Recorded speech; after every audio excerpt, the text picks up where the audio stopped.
नमस्कार, मैं हूं अंकुर। आप देख रहे हैं सत्य हिंदी। एक नजर अब तक की सुर्खियों पर। शुक्रवार देर रात इजरायली मीडिया ने रिपोर्ट किया कि ईरान ने लगभग 10 बैलिस्टिक मिसाइलें फलस्तीनी क्षेत्रों की तरफ दागी, जिनमें से कई तेल अवीव और उसके आसपास के इलाकों में गिरी। इस हमले से शहर में दहशत फैल गई। लोगों ने बताया कि उन्होंने शहर भर में कई जोरदार धमाकों की आवाजें सुनी। हिब्रू भाषा की रिपोर्ट्स के मुताबिक कुछ मिसाइलें इजरायल की आयरन डोम रक्षा प्रणाली को पार कर गईं, जिससे इस सिस्टम की क्षमता पर सवाल उठने लगे। ईरानी मीडिया की रिपोर्ट के मुताबिक एक और चौंकाने वाली बात यह रही कि जब तेल अवीव से टीवी पर लाइव रिपोर्टिंग हो रही थी तो कैमरामैन ने अचानक कैमरे का एंगल बदल दिया या लाइव ब्रॉडकास्ट काट दिया। इससे लोगों को शक हो रहा है कि स्थानीय मीडिया असली हालात को छुपाने की कोशिश कर रही है। इजरायल ने ईरान पर नए हमलों की लहर शुरू कर दी है। शनिवार को इजरायली सेना ने एक बयान में कहा कि वायुसेना ने ईरान के मध्य क्षेत्र में मिसाइलों के गोदाम और लॉन्च साइट्स पर हमला करना शुरू कर दिया है। यानी अब इजरायल ईरान के उन ठिकानों को निशाना बना रहा है जहां मिसाइलें रखी जाती हैं या दागी जाती हैं।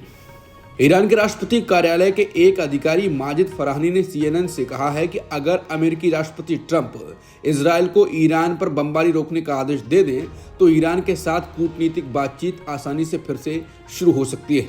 उन्होंने कहा कि ईरान मानता है कि बातचीत का रास्ता ही सही है, चाहे वो सीधे हो या किसी के जरिए। फराहनी का कहना है कि ट्रंप सिर्फ एक फोन कॉल से ये जंग रोक सकते हैं, लेकिन जब तक इजरायल ईरान पर हमले कर रहा है तब तक कोई बातचीत नहीं होगी। उन्होंने ये भी साफ किया कि ईरान अपने न्यूक्लियर प्रोग्राम को पूरी तरह बंद नहीं करेगा, क्योंकि उसका दावा है कि वो इसे शांतिपूर्ण उद्देश्यों के लिए चला रहा है। हालांकि उन्होंने ये भी संकेत दिया कि हम कुछ हद तक कमी ला सकते हैं, लेकिन पूरी तरह से इसे नहीं रोकेंगे। ईरान ने साफ कर दिया है कि जब तक इजरायल ईरान पर हमले बंद नहीं करता है वो किसी से भी कोई बातचीत नहीं करेगा। ईरान के विदेश मंत्री अब्बास अरागची ने बयान शुक्रवार को जर्मनी, ब्रिटेन और फ्रांस के विदेश मंत्रियों से मुलाकात के बाद दिया। उन्होंने कहा कि इजरायली शासन को ईरान पर हमले और जुल्म बंद करने होंगे। विदेश मंत्री ने दोहराया कि ईरान का परमाणु कार्यक्रम पूरी तरह शांतिपूर्ण है। हालांकि ईरान ने यह भी कहा कि वो जर्मनी, फ्रांस और ब्रिटेन के साथ बातचीत जारी रखने को तैयार है। पाकिस्तान के विदेश मंत्रालय ने भारत की ओर से किए गए इस दावे को खारिज कर दिया है कि दोनों देशों के बीच मई महीने में हुआ संघर्ष विराम पाकिस्तान के आग्रह पर हुआ। इस मामले पर पाकिस्तानी विदेश मंत्रालय ने एक बयान जारी किया है। बयान के मुताबिक भारतीय मीडिया में दावा किया जा रहा है कि पाकिस्तान के उप प्रधानमंत्री और विदेश मंत्री सीनेटर इसहाक डार ने कहा है कि पाकिस्तान ने युद्ध विराम की अपील की थी। हम इन दावों को पूरी तरह से खारिज करते हैं कि भारत की कार्रवाई के बाद पाकिस्तान ने युद्ध विराम की मांग की थी। पाकिस्तान की ओर से जारी इस बयान में कहा गया है कि भारत पाकिस्तान के बीच संघर्ष विराम करवाने में सऊदी अरब और अमेरिका ने अहम भूमिका निभाई थी। पीएम मोदी शुक्रवार को ओडिशा में बीजेपी सरकार के 1 साल पूरे होने पर राजधानी भुवनेश्वर पहुंचे। यहाँ उन्होंने राज्य सरकार के कार्यक्रम में भाग लिया। इस कार्यक्रम में लोगों को संबोधित करते हुए पीएम मोदी ने कहा कि साथियों, अभी 2 दिन पहले कनाडा में मैं G7 समिट के लिए गया था। अमेरिका के राष्ट्रपति ट्रंप ने मुझे फोन किया। उन्होंने कहा कि अब कनाडा तो आए ही हैं तो वॉशिंगटन होकर के जाइए, साथ में खाना खाएंगे, बातें करेंगे। उन्होंने बड़े आदर से निमंत्रण दिया। मैंने अमेरिका के राष्ट्रपति को कहा, आपके निमंत्रण के लिए धन्यवाद। मुझे महाप्रभु की धरती पर जाना बहुत ज़रूरी है, इसलिए मैंने उनके निमंत्रण को नम्रतापूर्वक मना किया और आपका प्यार और महाप्रभु की भक्ति मुझे इस धरती पर खींच कर ले आई। सऊदी अरब की परमाणु एजेंसी ने चेतावनी दी है कि अगर किसी देश ने शांतिपूर्ण उद्देश्यों के लिए बनाए गए परमाणु ठिकानों पर हमला किया तो यह अंतर्राष्ट्रीय कानून का उल्लंघन होगा। Saudi nuclear and radiological regulatory commission ने शुक्रवार को एक्स पर लिखा कि अगर कोई पक्ष शांतिपूर्ण परमाणु ठिकानों पर हमला करता है या धमकी देता है तो यह संयुक्त राष्ट्र के चार्टर, अंतर्राष्ट्रीय कानून और इंटरनेशनल एटॉमिक एनर्जी एजेंसी के नियमों का उल्लंघन माना जाएगा। बता दें, गल्फ के अरब देशों में चिंता बढ़ रही है कि अगर अमेरिका या इजरायल ने ईरान के परमाणु ठिकानों पर हमला किया तो उसका असर पर्यावरण और क्षेत्रीय शांति पर पड़ सकता है। ईरान का एकमात्र चालू परमाणु बिजली घर बुशहर में है, जो तेहरान की तुलना में सऊदी अरब, कतर और बहरीन जैसे अमेरिकी सहयोगी अरब देशों के ज़्यादा करीब है। फिलहाल इजरायल ने बुशहर को अपने हमलों का निशाना नहीं बनाया है, लेकिन अगर ऐसा होता है तो बड़ी तबाही और रेडिएशन फैलने का खतरा है। अमेरिकी राष्ट्रपति ट्रंप ने ईरान पर हमला करने का फैसला टाल दिया है, जिससे इजरायल एक रणनीतिक मुश्किल में फंस गया है। इसराइल का मुख्य लक्ष्य अब भी ईरान के उत्तर में मौजूद फोर्डो नामक न्यूक्लियर साइट को तबाह करना है, जो जमीन के काफी अंदर बनी हुई है और वहां तक इसराइल के बम ठीक से नहीं पहुंच सकते हैं। पिछले कुछ दिनों से इजरायली अधिकारियों को उम्मीद थी कि ट्रंप अमेरिका के उन बम वर्षक विमानों को भेजेंगे जिनमें ऐसे हथियार हैं जो इस तरह की गहराई में बने ठिकानों को नष्ट कर सकते हैं। लेकिन अब ट्रंप ने कहा है कि वो इस पर फैसला लेने में 2 हफ्ते तक का समय लेंगे। इससे इजराइल एक दुविधा में फंस गया है। अगर इजराइल ट्रंप का इंतजार करता है तो उसकी वायु रक्षा प्रणाली पर बहुत दबाव पड़ता जाएगा।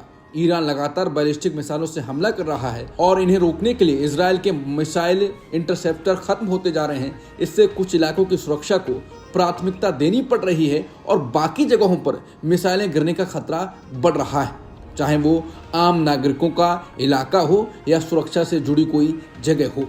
इजराइल का हवाई इलाका बंद है और आर्थिक गतिविधियां भी ठप पड़ी हुई हैं। युद्ध लंबा खिंचता है तो इसका आर्थिक नुकसान भी होगा। जल्द युद्ध खत्म होगा तभी फ्लाइट्स और कारोबार सामान्य होंगे। व्हाइट हाउस के मुताबिक अमेरिकी राष्ट्रपति ट्रंप अगले 2 हफ्ते में ये फैसला करेंगे कि इजराइल ईरान संघर्ष में अमेरिका सीधे तौर पर शामिल होगा या नहीं।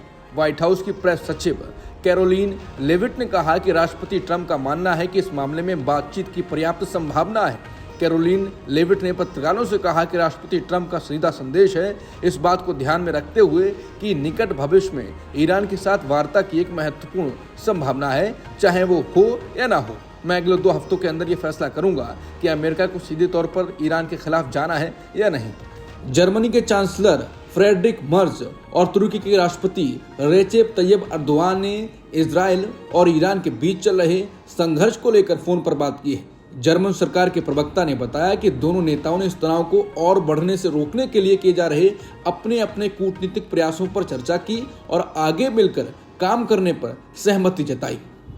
मुस्लिम देश कतर के प्रधानमंत्री और विदेश मंत्री शेख मोहम्मद बिन अब्दुल रहमान अल थानी ने नॉर्वे के विदेश मंत्री एस्पेन बाथ ईडी से फोन पर बातचीत की है। कतर की सरकारी मीडिया के अनुसार इस बातचीत में शेख मोहम्मद ने इजराइल द्वारा क्षेत्र में किए जा रहे बार बार हमलों और उल्लंघनों की कड़ी निंदा की। उन्होंने कहा कि इजराइल की हरकतें शांति की कोशिशों को कमजोर करते हैं और पूरे क्षेत्र को एक बड़े युद्ध की तरफ धकेल सकते हैं। शेख मोहम्मद ने यह भी कहा कि इजराइल का ईरान में आर्थिक ठिकानों को निशाना बनाना बहुत गंभीर मामला है, जिससे क्षेत्रीय ही नहीं बल्कि अंतर्राष्ट्रीय स्तर पर भी बड़े नुकसान हो सकते हैं। रूस के प्रवक्ता दिमित्री पेस्कोव ने साफ कहा है कि ईरान में सरकार बदलना कभी भी स्वीकार नहीं होगा और अगर ईरान के सर्वोच्च नेता खामनी की हत्या की जाती है तो ये पेंडोरा बॉक्स यानी अनगिनत मुश्किलों की शुरुआत होगी।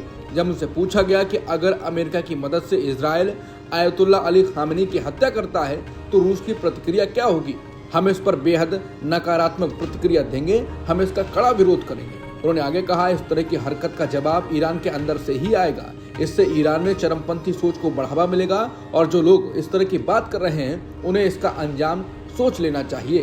पेस्कोव ने यह भी कहा कि ईरान में सरकार बदलने की बात सोचना भी अस्वीकार है, सिर्फ इस पर बात करना भी गलत है और दुनिया को इसे नकार देना चाहिए। ये बयान अब तक रूस की ओर से ईरान इजराइल विवाद पर सबसे कड़ा और स्पष्ट स्टैंड माना जा रहा है। अब तक की खबरों में इतना ही। बाकी खबरों के लिए बने रहिए सत्यहिंदी.com के साथ।